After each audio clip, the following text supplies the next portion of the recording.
Hi all, welcome back. അപ്പോൾ ഇന്ന് നമ്മൾ അപ്പത്തിൻ്റെയും ചപ്പാത്തിയുടെയും കൂടെയൊക്കെ നല്ല കോമ്പിനേഷൻ ആയിട്ടുള്ള ഒരു അടിപൊളി കുറുമയുടെ റെസിപ്പിയാണ് കേട്ടോ ചെയ്യുന്നത്. അപ്പോൾ നമുക്ക് പെട്ടെന്ന് തന്നെ ഇതെങ്ങനെയാണ് തയ്യാറാക്കുക എന്നുള്ളതൊന്ന് നോക്കാം. അപ്പോൾ ഈ കുറുമ വെജും നോൺ വെജും കൂടെ ചേർന്നിട്ടുള്ള ഒരു കുറുമയാണ് കേട്ടോ. അപ്പോൾ ഞാനിവിടെ നോൺ വെജ് ആയിട്ട് മട്ടനാണ് എടുത്തിട്ടുള്ളത്. ഒരു 250 ഗ്രാം മട്ടൻ എടുത്തിട്ടുണ്ട്. അപ്പോൾ നമുക്ക് ആദ്യം ഒന്ന് വേവിക്കാൻ വേണ്ടിയിട്ട് കുക്കറിലേക്ക് ഇട്ട് കൊടുക്കാം. അപ്പോൾ മട്ടനാകുമ്പോൾ കുറച്ച് കൂടുതലായിട്ട് തന്നെ വേവ് ഉണ്ടാവുമല്ലോ, അപ്പോൾ അത് ആദ്യം തന്നെ ഇട്ട് കൊടുക്കാം. ഇനി ഇതിന് പകരം വേണമെങ്കിൽ നിങ്ങൾക്ക് ചിക്കനോ ബീഫോ ഏതും എടുക്കാം കേട്ടോ. അപ്പോൾ ചിക്കനാകുമ്പോൾ ഇങ്ങനെ സെപ്പറേറ്റ് വേവിച്ചെടുക്കേണ്ട ആവശ്യം വരില്ല. ഇനി നമുക്കിതിലേക്ക് പാകത്തിനുള്ള ഉപ്പും പിന്നെ ഒരു 1/2 ടീസ്പൂൺ മഞ്ഞൾപ്പൊടിയും 1/2 ടീസ്പൂൺ കുരുമുളക് പൊടിയും കൂടി ചേർത്ത് കൊടുത്തിട്ട് ആദ്യം ഒന്ന് നന്നായിട്ട് ഇതുപോലെ ഒന്ന് മിക്സ് ചെയ്ത് കൊടുക്കാം. ഇനി നമുക്കിതിലേക്ക് 1 കപ്പ് വെള്ളം കൂടെ ഒഴിച്ചു കൊടുത്തിട്ട് കുക്കർ അടച്ച് വെച്ച് ഇതൊന്ന് നന്നായിട്ട് വേവിച്ചെടുക്കാം. അപ്പോൾ ഇത് വെന്ത് വരുന്ന സമയം കറക്റ്റായിട്ട് പറയാൻ പറ്റില്ല കേട്ടോ, കാരണം ഓരോ ആടിനും ഓരോ മൂപ്പായിരിക്കും. അപ്പോൾ മൂപ്പ് അനുസരിച്ചിട്ടാണ് നമ്മുടെ മട്ടൻ്റെ വേവ് വരിക. ഇനി ഞാനിവിടെ ഒരു പാൻ അടുപ്പത്ത് വെച്ചിട്ടുണ്ട്. അതിലേക്ക് നമുക്കൊരു 1.5 ടേബിൾ സ്പൂൺ വെളിച്ചെണ്ണ ഒഴിച്ചു കൊടുക്കാം. വെളിച്ചെണ്ണ ഒന്ന് ചൂടായിട്ട് വരുമ്പോൾ നമുക്കിതിലേക്കൊരു 2 ഏലക്കായും 2 കഷ്ണം പട്ടയും ഒരു 2 ഗ്രാമ്പും കൂടെ ഇട്ട് കൊടുത്തിട്ട് ചെറുതായിട്ടൊന്ന് മൂപ്പിച്ചെടുക്കാം.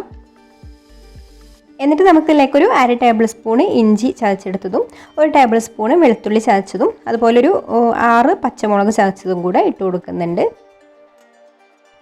ഇനി ഇതിൻ്റെ പച്ചമണം ഒന്ന് മാറി വരുന്നത് വരെ ഒന്ന് വഴറ്റിയെടുക്കാം. ഇപ്പോൾ ഇഞ്ചിയും വെളുത്തുള്ളിയും പച്ചമുളകൊക്കെ ഒന്ന് മൂത്ത് വന്നിട്ടുണ്ട് കേട്ടോ. ഇനി നമുക്കിതിലേക്ക് ഒരു സവാളയുടെ പകുതി ഇതുപോലെ ഒന്ന് മുറിച്ചെടുത്തത് ഇട്ട് കൊടുക്കാം. ഇനി ഇതിലേക്ക് പാകത്തിനുള്ള ഉപ്പും കൂടി ചേർത്ത് കൊടുത്തിട്ട് വഴറ്റിയെടുക്കാം. ഇപ്പോൾ സവാള ഇവിടെ വഴന്ന് വന്നിട്ടുണ്ട് കേട്ടോ. അപ്പോൾ ഒരുപാട് വഴന്ന് കുഴഞ്ഞു പോകുന്നു വേണ്ട, ഇത്രയും മതി. ഇനി നമുക്കിതിലേക്കൊരു 1/4 ടീസ്പൂൺ മഞ്ഞൾപ്പൊടിയും 1/2 ടീസ്പൂണ് കുരുമുളക് പൊടിയും പിന്നെ ഒരു 1/4 ടീസ്പൂണ് പെരുംജീരകത്തിൻ്റെ പൊടിയും കൂടി ചേർത്ത് കൊടുക്കുന്നുണ്ട്. പിന്നെ നമുക്കിതിലേക്കൊരു 1/4 ടീസ്പൂണ് മല്ലിപ്പൊടിയും കൂടി ചേർത്ത് കൊടുക്കാം കേട്ടോ. അപ്പോൾ മല്ലിപ്പൊടി കൂടി പോകരുത്, മല്ലിപ്പൊടി കൂടി കഴിഞ്ഞാൽ നമ്മുടെ കറിയുടെ ടേസ്റ്റൊക്കെ മാറിപ്പോവും. എന്നിട്ട് ഈ മസാലയൊക്കെ ഒന്ന് മൂത്ത് വരുന്നത് വരെ ഒന്ന് വഴറ്റിയെടുക്കാം. ഇനി നമുക്കിതിലേക്ക് കുറച്ച് വെജിറ്റബിൾസ് ചേർത്ത് കൊടുക്കണം. അപ്പോൾ ഞാനിവിടെ ഫ്രോസൺ പീസും ക്യാരറ്റും ഉരുളക്കിഴങ്ങുമാണ് കേട്ടോ എടുത്തിട്ടുള്ളത്.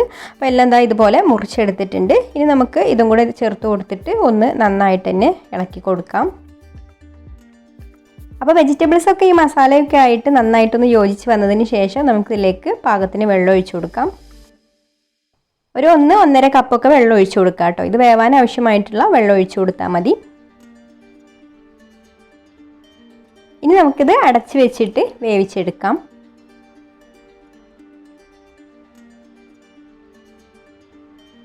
ഇപ്പോൾ കിഴങ്ങും ക്യാരറ്റൊക്കെ ഒരു 1/4 ഭാഗത്തോളം വേവായി വന്നിട്ടുണ്ട് കേട്ടോ. ഒന്നും കൂടി തിളച്ച് കഴിഞ്ഞാൽ ഇത് നന്നായിട്ട് തന്നെ വെന്ത് കിട്ടും.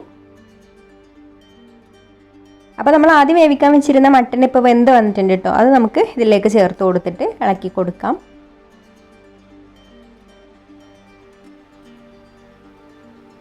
പിന്നെ ഇതിലേക്ക് അധികം പഴുക്കാത്ത തക്കാളിയുടെ ഒരു ചെറിയ കഷ്ണം ഇട്ട് കൊടുക്കുന്നുണ്ട്. തക്കാളി ഒരുപാട് കൂടി പോകരുത് കേട്ടോ. ഈ ഒരു കറിയിലേക്ക് ഒരു ചെറിയ കഷ്ണം മാത്രം എടുത്താൽ മതി. ഞാനിവിടെ ഒരു ചെറിയ തക്കാളിയുടെ പകുതി എടുത്തിട്ടുള്ളൂ. പച്ച തക്കാളിയൊക്കെ ഉണ്ടെങ്കിൽ അതെടുത്താലും മതി കേട്ടോ, കാരണം തക്കാളി വെന്ത് ഉടഞ്ഞു പോകരുത്.